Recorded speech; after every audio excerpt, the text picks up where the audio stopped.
sharing the burden of risk whenever you're going out to get insurance. You're exchanging whatever you're giving the insurer for a premium payment in return for them saying, yes, if one of these covered events happen, we will give you money to help cover the cost of whatever that was.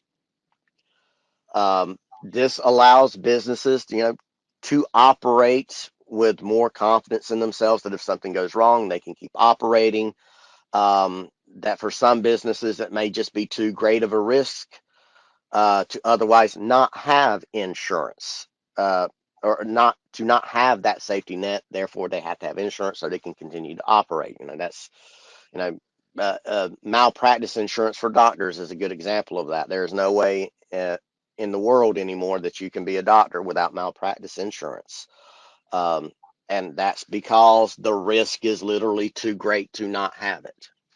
Um, and this sharing of the burden of risk is not between just you and the insurance company. It's also in between, well, you and your clients. Now, I just went through that whole spiel about how your insurance is your insurance and the client's insurance is their insurance. How are you sharing anything?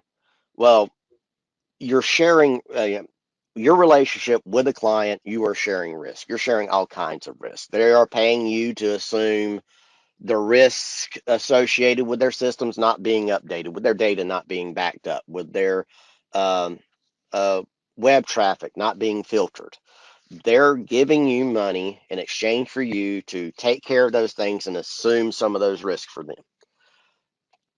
But whenever you have a situation, and it's back to our poll questions where we, had quite a few people that have clients that don't have insurance, um, or you're not requiring clients to have their own insurance. Uh, if you've approached them and they said, we don't want insurance because you have insurance or because you're taking care of our IT stuff, what they're asking you to do is we want you to accept this risk with no compensation. We want you to be responsible, and I can guarantee you this is going to be the assumption and the implied relationship between most of us that are here today and our clients is that you're the IT people, you have everything taken care of. Why do I need insurance? Or you have, uh, we already asked you that if you had your own cyber liability insurance, you said yes, therefore we don't need our own. No, that is not the case. If they are resistant to carrying their own insurance, whenever you distill this down to the basics of the business conversation, they are asking you to assume risk on their behalf with no compensation. Because if something goes wrong and they don't have insurance, your insurance is not going to provide for what they need. They are going to have to sue you and your insurer in order to get any money. And that is not the situation you want to be dealing with post ransomware or post data breach event. You want your insurance to be taking care of your stuff, and you're going to want your client's insurance taking care of their stuff. One, just because, well, there's the where does the liability lie in the first place, and you don't want to take risk you don't have to take, but also by having you insured and your clients insured, you're broadening the resource pool that you would be available post incident. Most insurance policies, they start at 1 million. Not all of them, but a majority of them, they start at $1 million in coverage. Well, what would you rather have in a situation? Because if something happens, well, it's not just your situation, it's your situation and a client situation. Do you want only $1 million available to respond to that because it's your million? Or would you rather have 2 million available to take care of everything potentially, 1 million for you and 1 million for your client? Well, you'd rather have the million for your client and the million for you.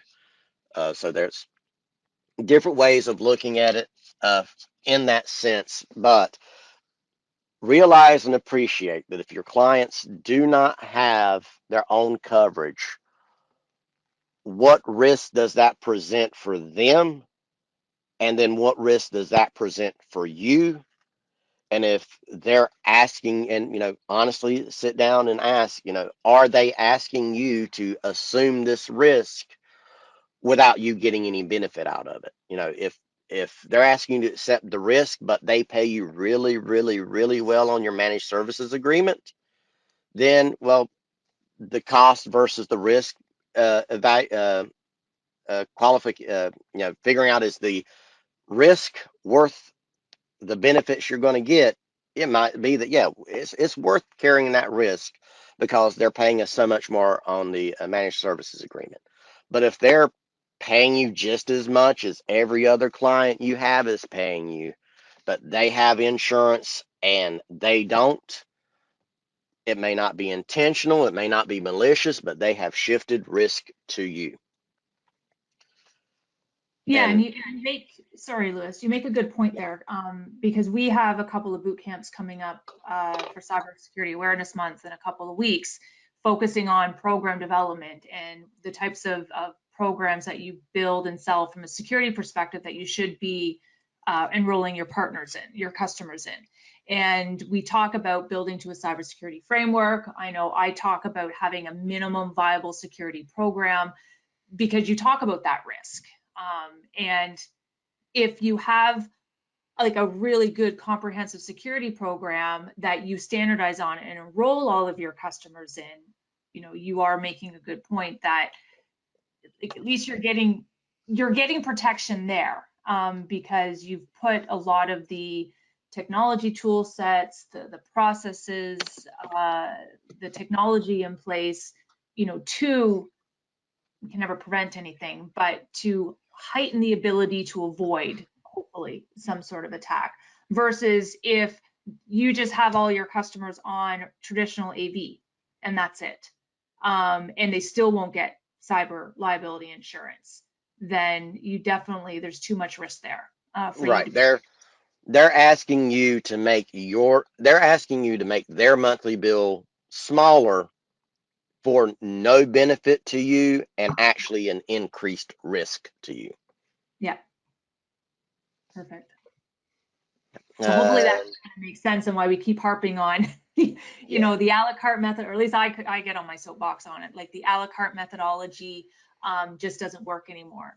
You need to have a solid, I keep calling it the minimum viable program that covers kind of the four layers that surround your customer's employee, and having the proper protection measures and toolkits, protecting each layer as a minimum that you go to market with. So we're going to be talking about that in next month's boot camps. on to the next slide. And again, anybody's got questions or you want us to dive a little bit deeper on anything, throw it into the questions. Um, and this is just to reiterate that the first and third party cyber liability covers the insured entity. And that's the big, again, that's the, if you're not really familiar with insurance products, this is the one thing I kind of I want you to burn into your brains and have it as permanent knowledge. Whenever you really get down into the nitty gritty of it, that first and third party cyber liability, any policy is going to be for the named covered entities in it. There will be some benefits that might flow down to your clients, such as, that first party could pay for you to notify your clients that there was an event, which could be useful. But it is not going to pay for you to fix anything that may have went wrong with that client, uh, in the sense of a covered cybersecurity or a ransomware event or anything similar. Everyone needs coverage. Again, harping on this because it's probably one of the most important things to go away with, because you don't want to make any blind assumptions that just because one party has insurance, then everything's fine. Um, as an MSP, your first and third party cyber liability coverage is for your cost. It's not going to cover for like your client's losses in the event that they suffer an otherwise covered event. Um, The only way that they'll, if they don't have insurance, the only way they're going to get any money to cover that cost is to come to you, and hopefully you have third party coverage so that you can pay out, or you have a resource from which to pay out in that event. Next slide. I think this might be, yeah, You're this just is all just reiterating, yeah. hammering in that point. Your business and your clients, you need your own coverage. Um, that doesn't mean that everybody needs the same coverage. It doesn't mean that there aren't some outlier smaller clients that you have that might not really need to have, cyber liability coverage. They may only need a more inexpensive data breach insurance coverage. So, if you find that you've got clients, so if you find that you have those smaller clients that are rejecting the proposition for insurance coverage, because of cost, well, back it back down from cyber liability to data breach coverage, because typically typically data breach insurance is a little bit cheaper, but that's because it's also more tightly scoped. It doesn't cover for as many things.